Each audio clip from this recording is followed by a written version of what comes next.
সীমা লঙ্ঘনকারীদের জন্য, সীমা লঙ্ঘনকারীদের জন্য। সীমা লঙ্ঘন কারা করলো? আল্লাহর দেওয়া নিয়ামতকে আল্লাহর নাফরমানি যারা করলো।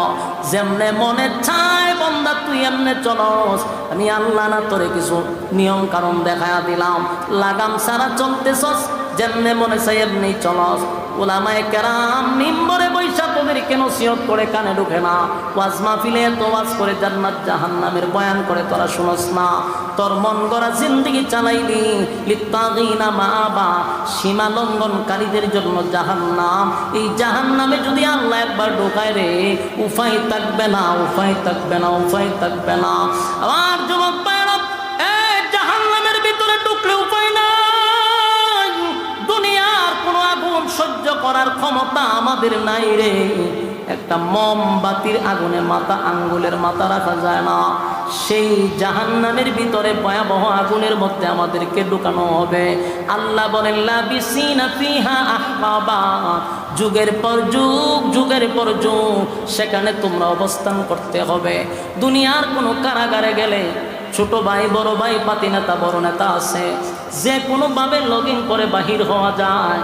কিন্তু জাহান্নামে বন্দী হলে বাহির করার মতো কেউ নাই। কেউ আল্লাহর সামনে দাঁড়াইয়া, আল্লাহর সামনে দাঁড়াইয়া কথা বলার সাহস নাই গো। আদম থেকে নিয়া ঈসা রুহুল্লাহ পর্যন্ত সবাই তো ছিল নবী রাসূল পয়গম্বর। এত বড় বড় পয়গম্বর ইব্রাহিম খলিলুল্লাহ, যিনি আল্লাহর বন্ধু ছিল, ইব্রাহিম নবীর ক্ষমতা নাই আল্লাহর সামনে দাঁড়ায় কথা বলার। মুসা কালিমুল্লাহ, যিনি আল্লাহর সঙ্গে কথা বলে, সেই মুসা নবীরও সেদিন আল্লাহর সামনে কথা বলার সাহস নাই। ঈসা পয়গম্বর জিন্দা, হাজার হাজার বছর পুরাতন কবর থেকে মৃত মানুষকে জিন্দা করতো আল্লাহর হুকুমে, আল্লাহর সঙ্গে সম্পর্ক। এই ঈসা নবীও আল্লাহর সামনে দাঁড়ায় কথা বলতে পারে না, নূহ পয়গম্বর কথা বলতে পারে না। সেদিন আমার নবীও কথা বলবে শুধু উম্মতের জন্য।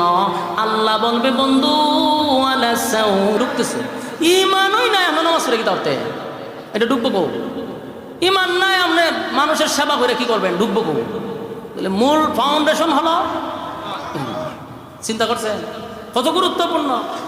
ইমানের ব্যাপারে আমাদের কোনো সান নাই, কথা হয় না। সব ব্যাপারে আমরা স্যাক্রিফাইস করতে পারি, কিন্তু ইমানের ব্যাপারে চুল পরিমাণ আমরা পিছপা হব না। কারণ আমাদের মূল সম্পদ হইল ইমান। যারা পরিমাণ ইমান লইয়াও যদি খালি খবরে যান, কোনো একদিন আমি তোরে উড়াইয়া জান্নাতে ঢুকাবো, ওই যে সামান্য একটু ইমান আছে। আর যদি ইমানই না থাকে, অনন্তকাল, অনন্তকাল যার শুরু আছে যার শেষ নাই, আগুনে জ্বলতেই থাকবেন। তাহলে ইমান কত গুরুত্বপূর্ণ। আল্লাহ বলেন ওয়ালা তাহিনু ওয়ালা তাহজানু ওয়া আনতুমুল আ'লাউনা ইন কুনতুম মুমিনিন, তোমরাই বিজয় হবে। আল্লাহ আমরা বলতেছি তোমরা বিজয় হবে, তোমরাই সফলতা অর্জন করবে যদি তোমরা মুমিন হও। যদি তোমরা মুমিন হও, ইমানদার হও, তাহলে বিজয় তোমাদের কাছে আসবে। সম্মানিত সুধী, তাহলে আমরা দুইটা শর্ত পাইলাম, একটা সুসংবাদ পাইলাম। আল্লাহ বলেন ইন্নাল্লাযীনা আমানু ওয়া আমিলুস সালিহাতি কানাত লাহুম জান্নাতুল ফিরদাউসি নুজুলা।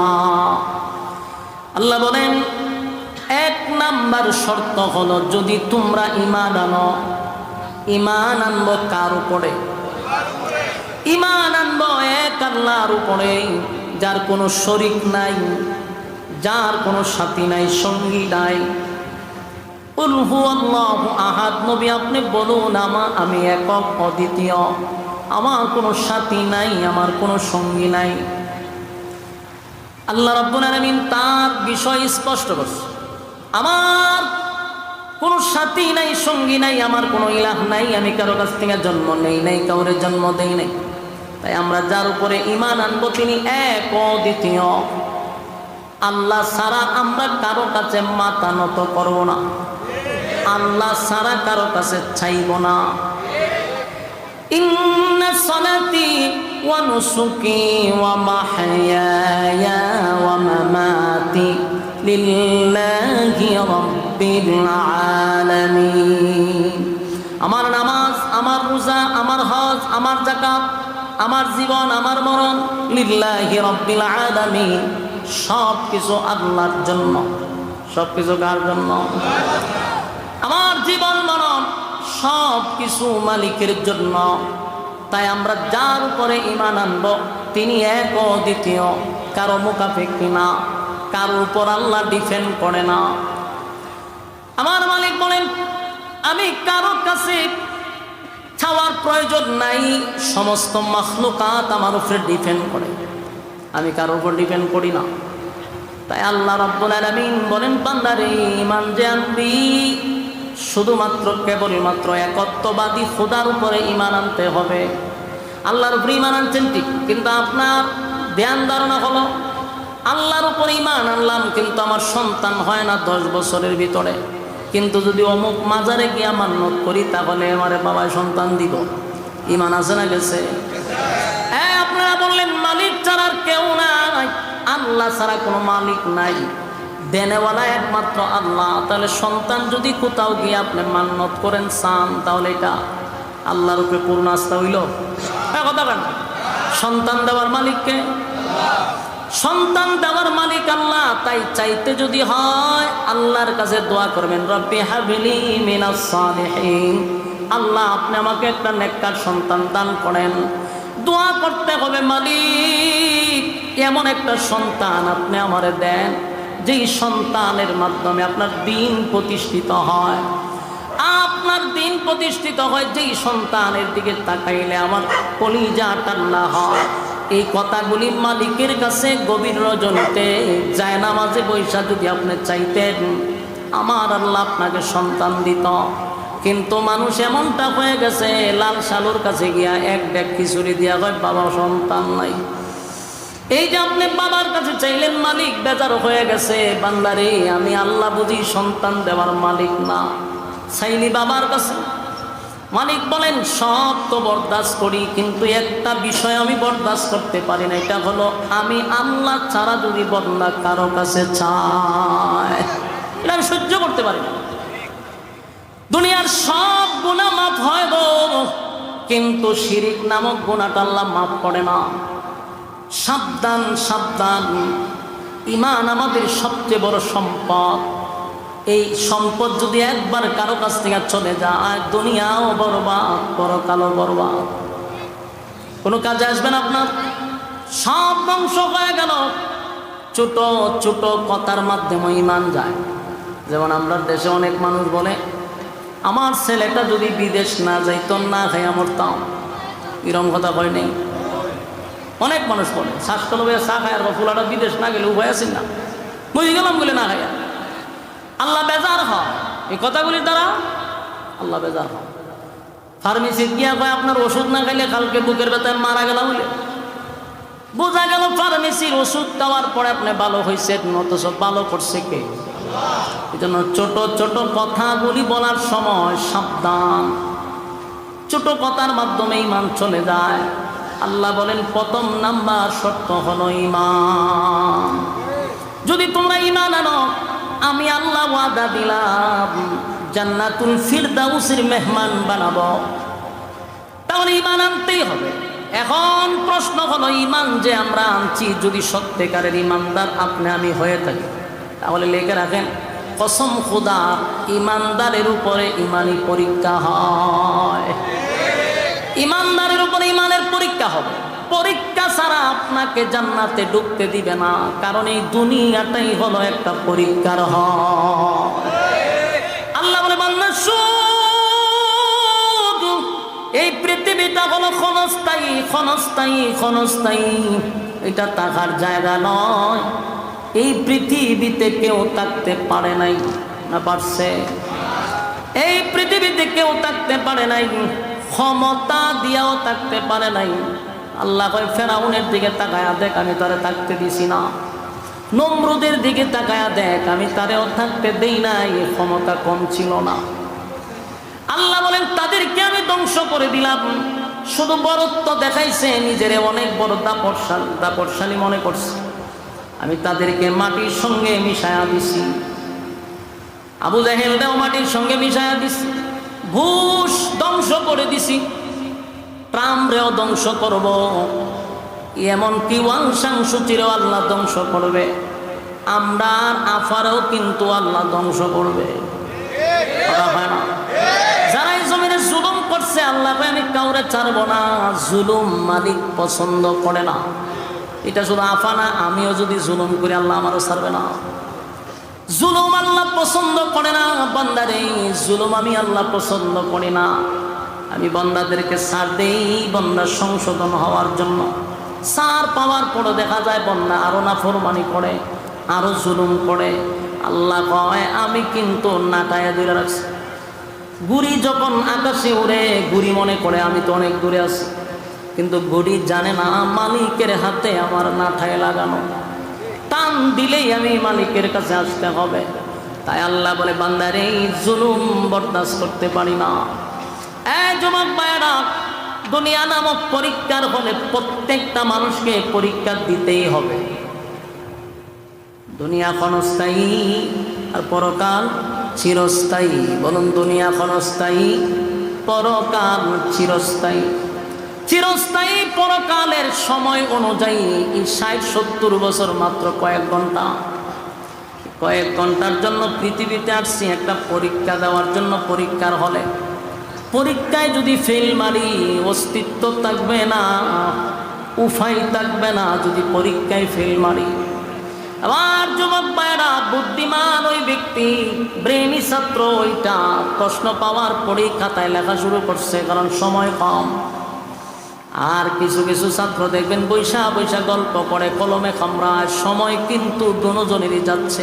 কেউ লিখে লিখে সময় পার করছে, কেউ গল্প করে পার করছে। সময় কি কারো জন্য থেমে থাকবে? এই সময় কারো জন্য থেমে থাকে না। তাই আমার একটা আবদার হলো, দুনিয়া নামক পরীক্ষার হলে আসছি, সময় কারো জন্য থেমে নাই। সময় পানির স্রোতের মতো দৌড়তেছে। এই পৃথিবী ক্ষণস্থায়ী, ক্ষণস্থায়ী। একদিন মালাকুল মউত আজরাইল আপনি আমার সামনে এসে যাবে। সেদিন বলতে পারবেন না যে আমারে 10টা মিনিট সময় দেন। একটা সেকেন্ডও আপনি আমাকে সময় দেওয়া হবে না। কথা কি বুঝতেছেন? সময় দেওয়া হবে না। আমার যুবক ভাইয়েরা, তাই পরীক্ষা দিতে আসছি। ইমানদার, ইমানের পরীক্ষা হবে। বলুন, কিসের পরীক্ষা? ইমানের পরীক্ষা হবে। এই যুবক ভাইয়া, দিলের কান লাগায় শুনি। নিজে যখন ইমানদার দাবি করব, নিজে যখন ইমানদার দাবি করব, নিজে যখন ইমানদার দাবি করব, এটাও লেখা রাখেন ইমানের পরীক্ষা আছে না নাই? আল্লাহ বলেন আমিনু কামা আমানান নাস। এই ঈমান আনবি, তাদের মতো ঈমান আনো। এখানে আমিনু কামা আমানান নাস, কাদের মতো ঈমান আনবো আল্লাহ বইলা দিছে। তাদের মতো তারা কারা? আমরা জানি তারা হলো সাহাবায়ে কেরাম। আমিনু কামা আমানান নাস, ঈমান আনো তাদের মতো তারা হলো সাহাবায়ে কেরাম, যারা ঈমানের পরীক্ষায় উত্তীর্ণ হয়েছে, বিনিময়ে জান্নাতের সার্টিফিকেট পাইছে। সুবহানাল্লাহ। আমাদের ঈমানি পরীক্ষা হবে। আরেকটা কথা শুনে রাখেন, পরীক্ষার কিন্তু সাবজেক্ট ভিন্ন ভিন্ন হতে পারে। কাউরে আল্লাহ গরিব বানাইয়া পরীক্ষা করবে, বুঝে নিবা এটাই তোমার সাবজেক্ট। কাউরে আল্লাহ ধনী বানাইয়া পরীক্ষা করবে, বুঝে নিবা এটাই তোমার সাবজেক্ট। কাউরে আল্লাহ মুসিবত দিয়া পরীক্ষা করবে, বুঝে নিবা এটাই তোমার সাবজেক্ট। যুবক ভাইরা, গরিব বানাইয়া পরীক্ষা করে গো, দিন আনে দিন খায়, তার অভাব শেষ হয় না। বুঝতে হবে এটাই তোমার পরীক্ষা। এই হালতেই বলতে হবে আলহামদুলিল্লাহ। আমরা দেশের স্বভাব বড় খারাপ। যদি অভাব লাগে দেখে আল্লাহ, আর কেউ দেখে না, খালি আমারই দেখে। অভাবের উপর অভাব, আল্লাহরে দোষারোপ করে। বন্দায় জানে না এটাই তোমার সাবজেক্ট, এই সাবজেক্টেই পরীক্ষা দিতে হবে।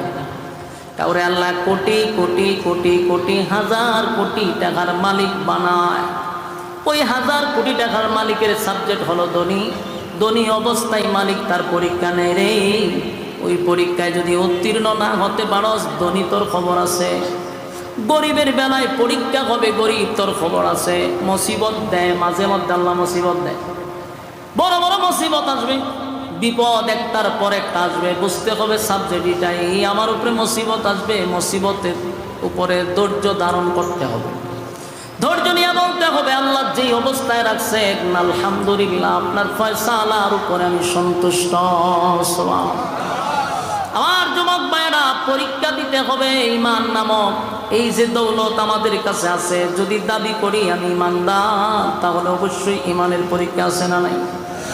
সাহাবায়ে কেরাম আমিনু কামা আমানান নাস, আল্লাহ বলেন তাদের মতো ঈমান আনো। তারা ঈমান আনছে পাথরের নিচে, বুকের উপর পাথর রাখছে। প্রচন্ড মরুভূমির বালু, এত গরম, এত গরম, এত গরম। সৌদি আরবের বালুর মধ্যে যদি আপনি চাউল ডালেন, এটা মুড়ি হয়ে যাবে, এত গরম। এই বালুর মধ্যে সাহাবায়ে কেরামদেরকে শোয়া দিত, উপরে পাথর দিত যাতে লড়াচড়া না করে। বিনিময়ে তাদের কাছে বলা হইতো, ঈমান ছেড়ে দে, আমি তোরে আজাদ করে দিব। সাহাবায়ে কেরাম পাথরের নিচে থাইকা বলতো, জীবন দিতে পারি, ঈমান দিব না। আমার যুবক ভাইরা, শুধু তাই নয়, কত সাহাবীদেরকে জ্বলন্ত কয়লার মধ্যে শোয়া দিছে গো, চামড়া কষে কষে পড়ে গেছে। বিনিময়ে তারা ঈমান দেয় নাই, আওয়াজ দিয়া বলছে জীবন দিব কিন্তু ঈমান দিব না। বহু সাহাবীদেরকে গরম তৈলের মধ্যে ঢেলে দিছে, যেইভাবে আমরা মাছ বাজি করি, সাহাবীদেরকে তৈলে ঢেলা দিছে, জীবনটা দিয়া দিছে, কিন্তু ঈমান দেয় নাই। সুবহানাল্লাহ, ঈমান দেয় নাই রে। আর আজকে আমরা 5 টাকার কাছেও ঈমান বিক্রি করি। বাস্তব না বাস্তব? আমরা যেই তালের ঈমানদার, আমাদের বুকের উপরে পাথর দেওয়া লাগবে না, আমাদেরকে গরম তৈলেও ডালা লাগবে না, আমাদের গলায় রশিও লাগানো লাগবে না, কারণ আমরা 5 টাকার কাছেই নিজের ঈমানটা বিক্রি করে দেই। হয় কথা কই না? আপনারা আমার কথা কি শুনতেছেন?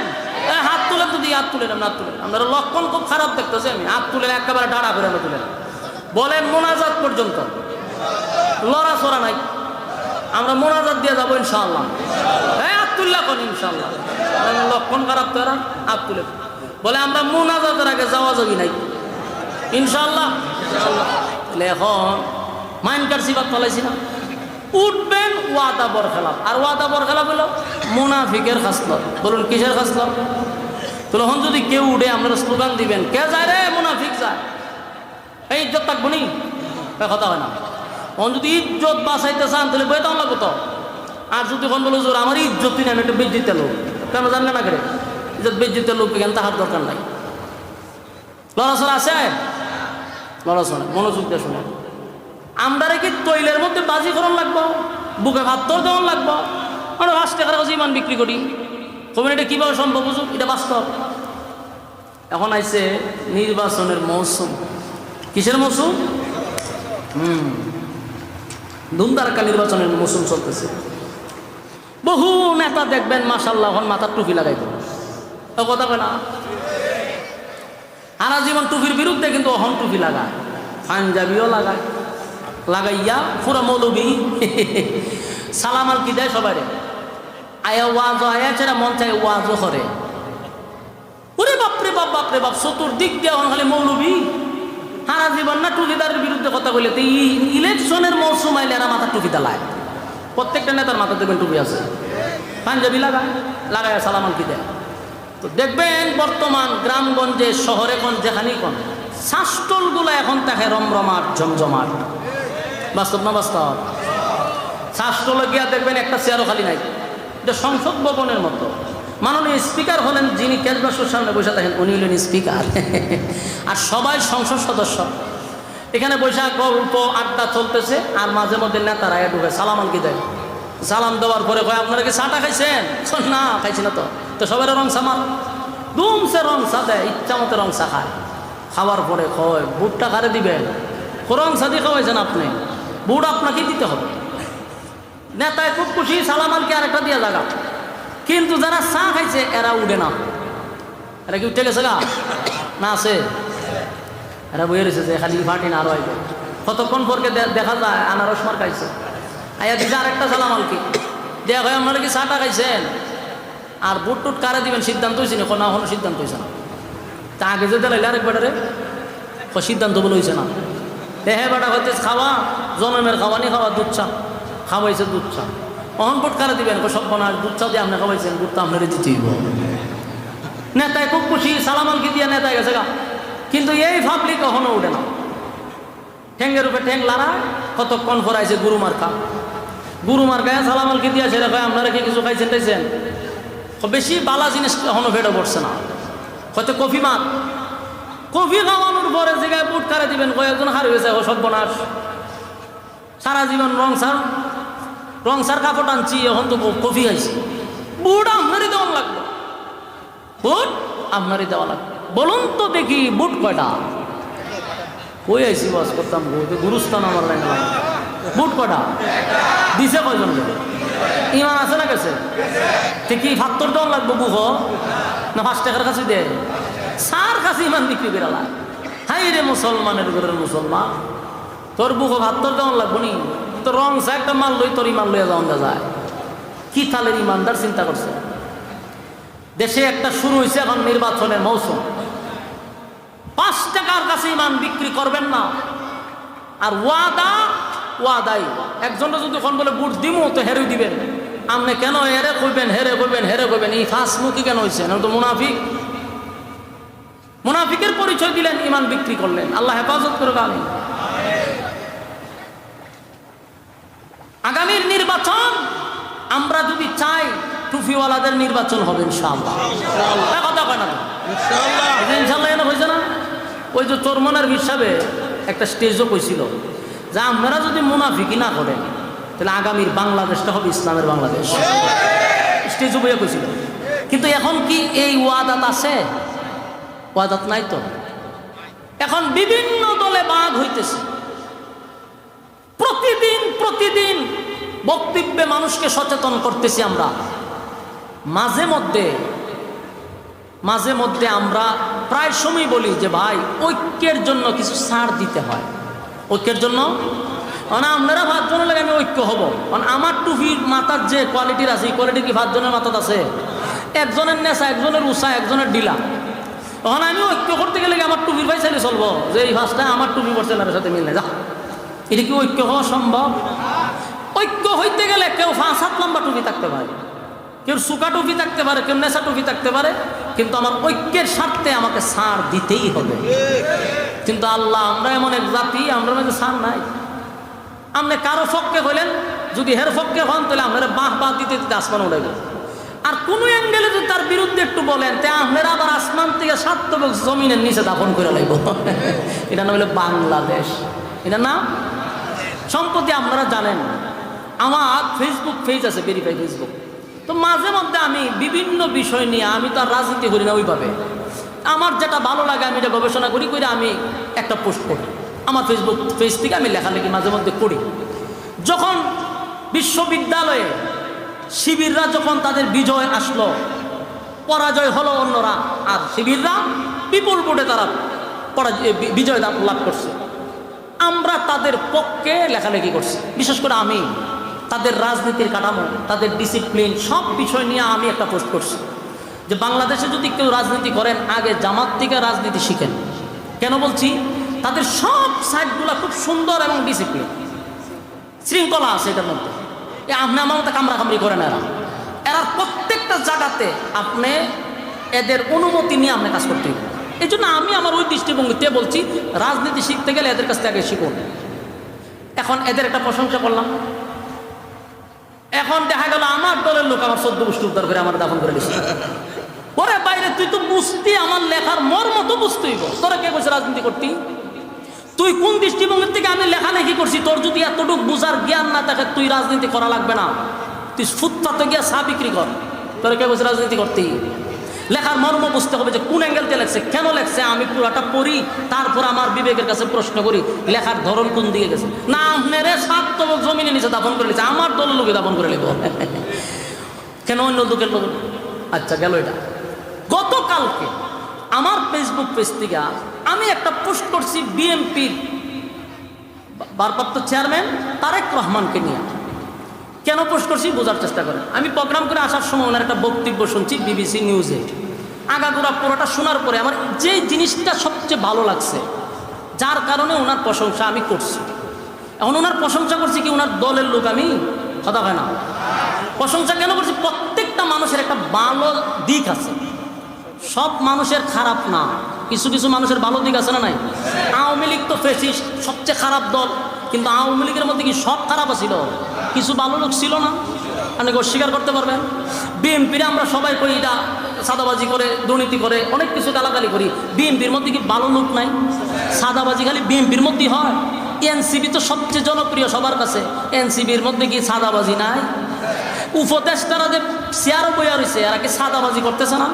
এরা দেশের টাকা লুট করতেছে না? বাইরিব তো সব আমার কথাগুলি রেকর্ড থাকুক। তাহলে আমি যদি একটা মানুষের ভালো দিকটা তুলে ধরি, আপনার বোঝার মতো ক্ষমতা থাকতে হবে। ছবি দেখতেই আমার সদ্য গোষ্ঠী উদ্ধার করা শুরু করছে, দালাল দালাল দালাল দালাল।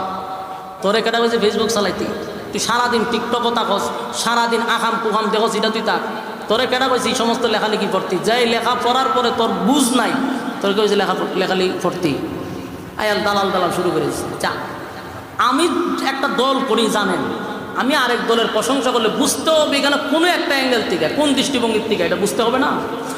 উনি এখানে যে জিনিসটা তুলে ধর সেটা হলো এই যে আমরা বলি উনার নেতা, উনার যে দলের যে কর্মীরা তাকে বানাইয়া দিছে বিপ্লবের মাস্টার মাইন্ড।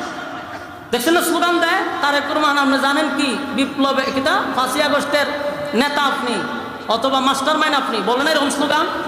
তো গতকালকে উনার কথা শুনে যখন ওনাকে সাংবাদিকরা প্রশ্ন করতেছে যে আপনি কি 5ই আগস্টের বিপ্লবের কি কোনো মাস্টার মাইন্ড ছিলেন, উনি বলছেন যে না, সারা বাংলাদেশের জনতাই ছিল এটার মাস্টার মাইন্ড, আমি মাস্টার মাইন্ড ছিলাম না।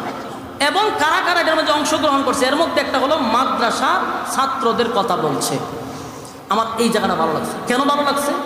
এখন যতগুলো উপদেষ্টা বসছে, যতগুলো রাজনীতিবিদ আছে, সবাই যার যার ক্রেডিট নিয়ে চলে, কিন্তু কোনো আলেমদের ব্যাপারে তারা বক্তব্য দেয় না। আলেমরা যে রক্ত দিল, উলামায়ে কেরাম যে শাহাদাত বরণ করলো 5ই আগস্টে, এই কথাগুলি তারা সোশ্যাল মিডিয়ার সামনে বলতেই রাজি না। আলেমদেরকে সব সময় মাইনাস করে।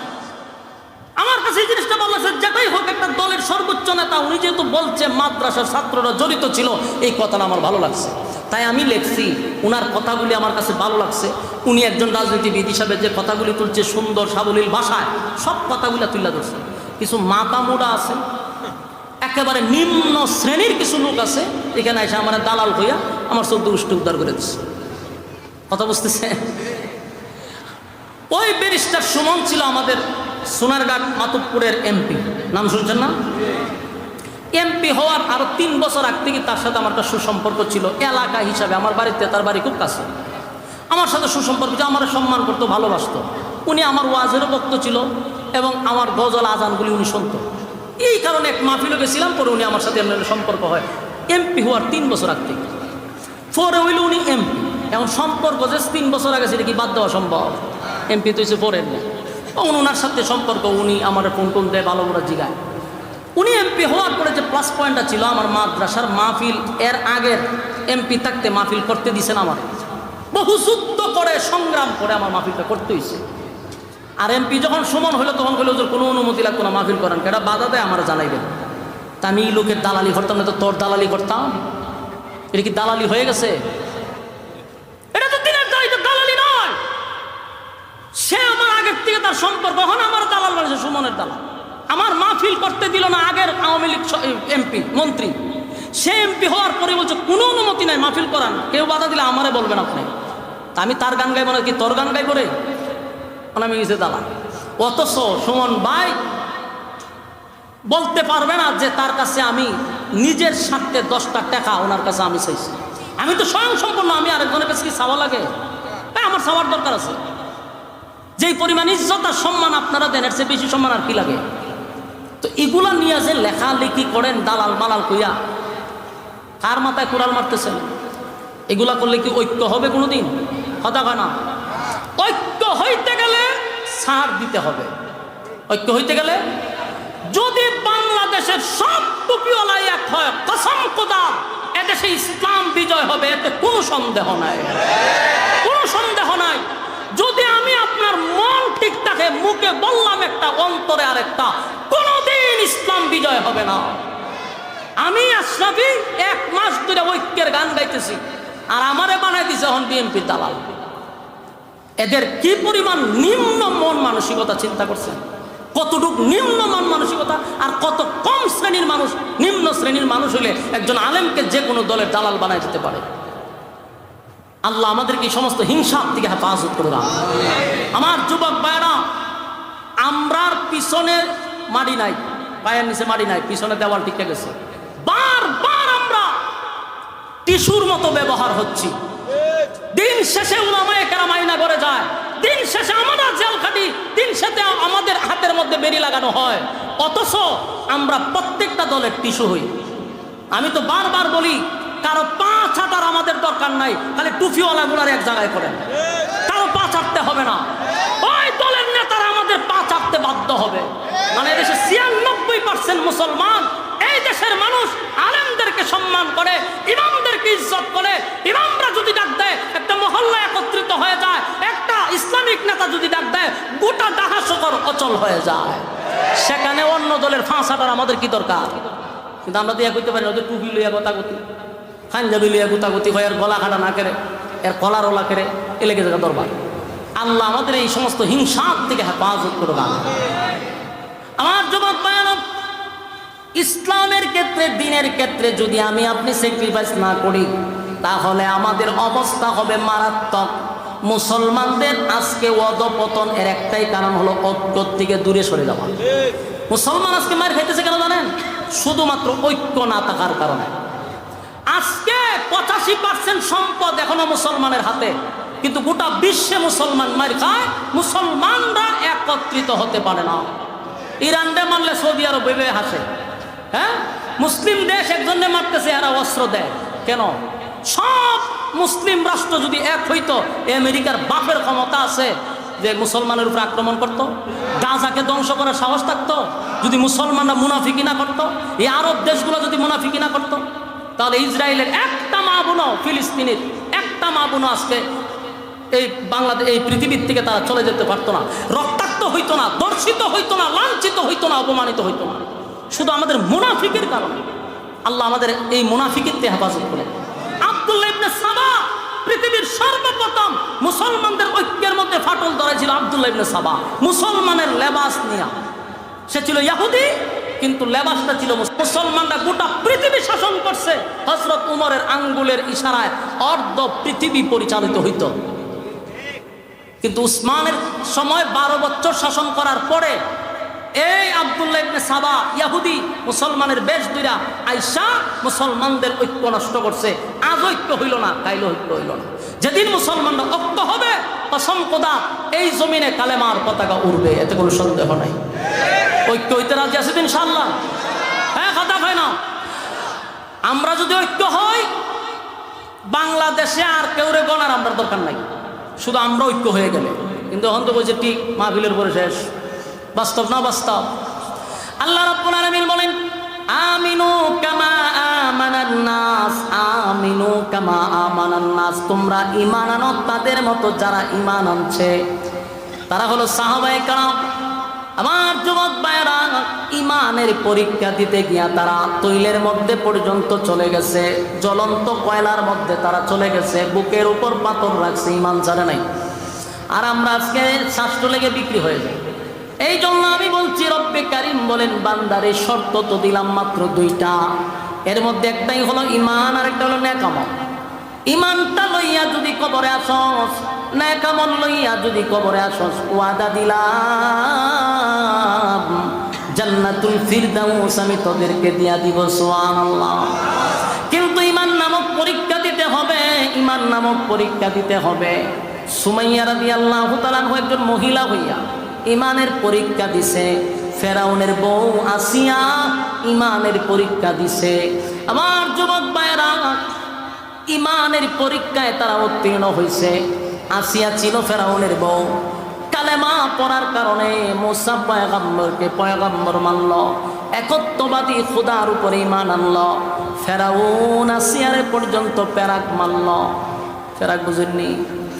আসিয়ারে, ফেরাউন ছিল দেশের বাদশাহ, বাদশার বউ ছিল আসিয়া।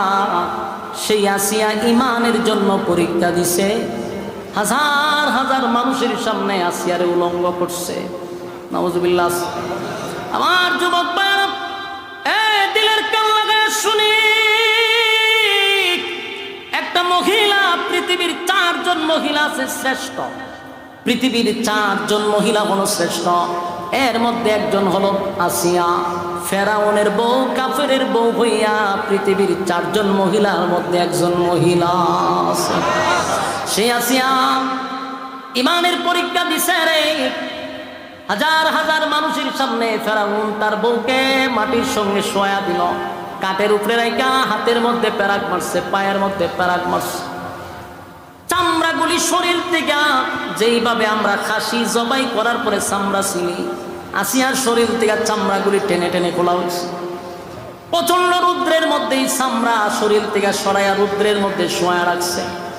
আসিয়া আসমানের দিকে তাকায় বলে, মালিক, আমার ইজ্জত বিসর্জন দিছে, আমার কোনো দুঃখ নাই গো, কিন্তু জান্নাতের ভিতরে আপনি আমার একটু আশ্রয় দিবেন আল্লাহ।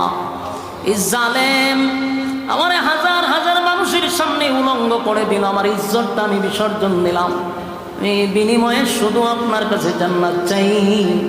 আল্লাহ আসিয়ার এত সম্মান আর এত মর্যাদা বাড়াইছে। আল্লাহ বলেন 4 জন মহিলার মধ্যে আসিয়া একজন, যে আসিয়ার সঙ্গে আমার নবীকে জান্নাতে আল্লাহ বিবাহ করায়া দিবে। আমার যুবক ভাইরা, ইমানের পরীক্ষা দিল আসিয়া, মহিলা হইয়া ইমানের পরীক্ষায় 1st ডিভিশনে পাস করছে। নবীর যুগে সুমাইয়া রাদিয়াল্লাহু তাআলা আনহু এইভাবে আবু জাহেল সুমাইয়ারে উলঙ্গ করে লজ্জাস্থানে বর্ষা দিয়া আঘাত করতে লাগলো। তাও কলিজার টুকরা সন্তান আম্মার রাদিয়াল্লাহু তাআলা আনহুর সামনে, সন্তানের সামনে মাকে উলঙ্গ করে নির্যাতন করছে।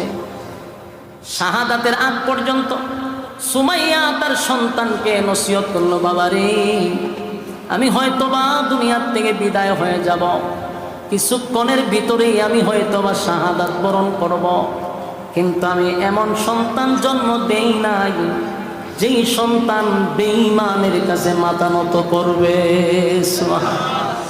মা হইয়া সন্তানকে নসিহত করে, আম্মা, যত মুসিবত আসুক না কেন সাবধান বাবা, ইমান ছাড়বি না, ইমান ছাড়বি না। এই দুনিয়া হলো ক্ষণস্থায়ী, ক্ষণস্থায়ী দুনিয়ার জন্য চিরস্থায়ী জান্নাত হারাইতে পারস না। সন্তানের সামনে মাকে উলঙ্গ করে হত্যা করলো, সুমাইয়া শাহাদাত বরণ করলো, কিন্তু ইমানটা দেয় নাই। সুবহানাল্লাহ। আমার যুবক ভাইরা, ইমানের এত দাম, ইমানের এত দাম, এত দাম, এত দাম, ইমানের এত দাম। বহু সাহাবীরা নির্যাতনের শিকার হয়েছে, নির্যাতনের স্টিম রুলার চাপায়া দিছে। সাহাবায়ে কেরামরা নবীর কাছে আবদার করতে লাগলো, পয়গম্বর, নির্যাতন আর সহ্য করতে পারি না, এত নির্যাতন, এত নির্যাতন, আপনি আল্লাহর কাছে বলেন না আসমান থেকে যেন আমাদের জন্য সাহায্য পাঠায়। পয়গম্বর নির্যাতন দেখে চোখের পানি ছেড়ে দিয়া বলে, সাহাবীরা রে, এই হালতেই যদি তোরা শাহাদাত বরণ করস, আমি নবী তোদেরকে ওয়াদা দিলাম আল্লাহর তরি জান্নাত তোদের জন্য ওয়াজিব। আমার যুবক ভাইরা, এই জন্য আল্লাহ বলেন, ইন্নাল্লাযীনা আমানু, তোমরা যদি ঈমান আনো, এরপর আল্লাহ বলেন ওয়া আমিলুস সালিহাত, তোমরা যদি নেক আমল করো। বলুন এর পরের ধাপ কি? কথা হয় না? নেক আমল, ইমানের পরে কি নেক আমল।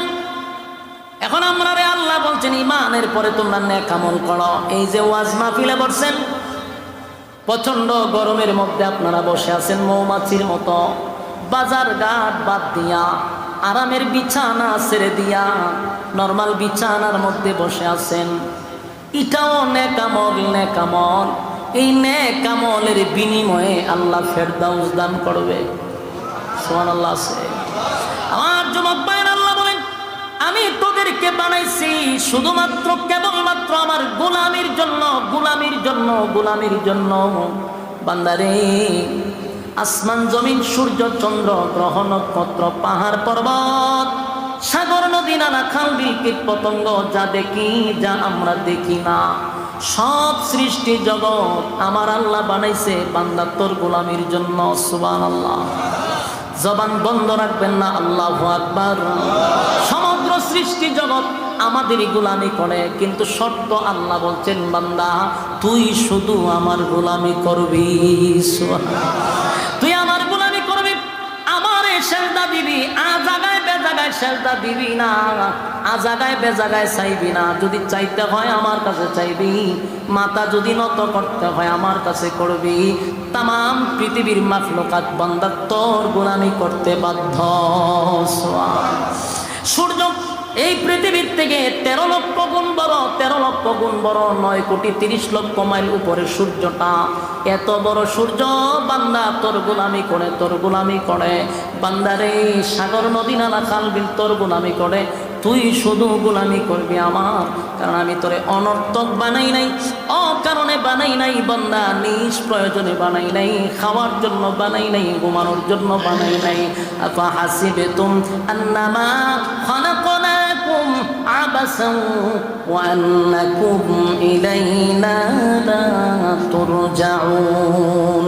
আল্লাহ বলেন অনর্থক বানাই নাই বাংলা, শুধুমাত্র কেবলমাত্র আমা খালাকাতুল জিন্না ওয়াল ইনসা ইল্লা লিয়াবুদুন। মানব দানব দুইটা জাতিরে বানাইছি শুধুমাত্র কেবলমাত্র আমি আল্লাহর গোলামির জন্য, আমি আল্লাহর গোলামির জন্য। গোলামি যদি না করস, আমি আল্লাহ ওয়াদা দিলাম ইন্না জাহান্নামা কানাত মিরসাদা, নিশ্চয়ই জাহান্নাম তোদের জন্য ওত পেতে বসা, লিত্তাগিনা মাআবা, এই সীমা লঙ্ঘনকারীদের জন্য, সীমা লঙ্ঘনকারীদের জন্য। সীমা লঙ্ঘন কারা করলো? আল্লাহর দেওয়া নিয়ামত খাই আল্লাহর নাফরমানি যারা করলো। যেমনে মনে চায় বান্দা তুই এমনে চলস, আমি আল্লাহ না তোরে কিছু নিয়ম কারণ দেখায়া দিলাম, লাগাম ছাড়া চলতেছস, যেমনে মনে চাই এমনি চলস। উলামায়ে কেরাম মিম্বরে বৈশা তোদেরকে নসিহত করে কানে ঢুকে না, ওয়াজ মাহফিলে তো ওয়াজ করে জান্নাত জাহান্নামের বয়ান করে তোরা শুনস না। তোর মন গড়া জিন্দেগি চালাইলি, লিত্তাগিনা মাআবা, সীমা লঙ্ঘনকারীদের জন্য জাহান্নাম। এই জাহান্নামে যদি আল্লাহ একবার ঢোকায় রে, উপায় থাকবে না, উপায় থাকবে না, উপায় থাকবে না। আমার যুবক ভাইরা, এই জাহান্নামের ভিতরে ঢুকলে উপায় নাই। দুনিয়ার কোনো আগুন সহ্য করার ক্ষমতা আমাদের নাই রে। একটা মোমবাতির আগুনে মাথা, আঙ্গুলের মাথা রাখা যায় না। সেই জাহান্নামের ভিতরে ভয়াবহ আগুনের মধ্যে আমাদেরকে ঢুকানো হবে। আল্লাহ বলেন লাবিসিনা ফিহা আহকাবা, যুগের পর যুগ, যুগের পর যুগ সেখানে তোমরা অবস্থান করতে হবে। দুনিয়ার কোনো কারাগারে গেলে ছোট ভাই বড় ভাই, পাতি নেতা বড় নেতা আছে, যে কোনোভাবে লগইন করে বাহির হওয়া যায়, কিন্তু জাহান্নামে বন্দী হলে বাহির করার মতো কেউ নাই। কেউ আল্লাহর সামনে দাঁড়াইয়া, আল্লাহর সামনে দাঁড়াইয়া কথা বলার সাহস নাই গো। আদম থেকে নিয়া ঈসা রুহুল্লাহ পর্যন্ত সবাই তো ছিল নবী রাসূল পয়গম্বর। এত বড় বড় পয়গম্বর ইব্রাহিম খলিলুল্লাহ, যিনি আল্লাহর বন্ধু ছিল, ইব্রাহিম নবীর ক্ষমতা নাই আল্লাহর সামনে দাঁড়ায় কথা বলার। মুসা কালিমুল্লাহ, যিনি আল্লাহর সঙ্গে কথা বলে, সেই মুসা নবীও সেদিন আল্লাহর সামনে কথা বলার সাহস নাই। ঈসা পয়গম্বর জিন্দা, হাজার হাজার বছর পুরাতন কবর থেকে মৃত মানুষকে জিন্দা করতো আল্লাহর হুকুমে, আল্লাহর সঙ্গে সম্পর্ক। এই ঈসা নবীও আল্লাহর সামনে দাঁড়ায় কথা বলতে পারে না, নূহ পয়গম্বর কথা বলতে পারে না। সেদিন আমার নবীও কথা বলবে শুধু উম্মতের জন্য। আল্লাহ বলবে, বন্ধু আলা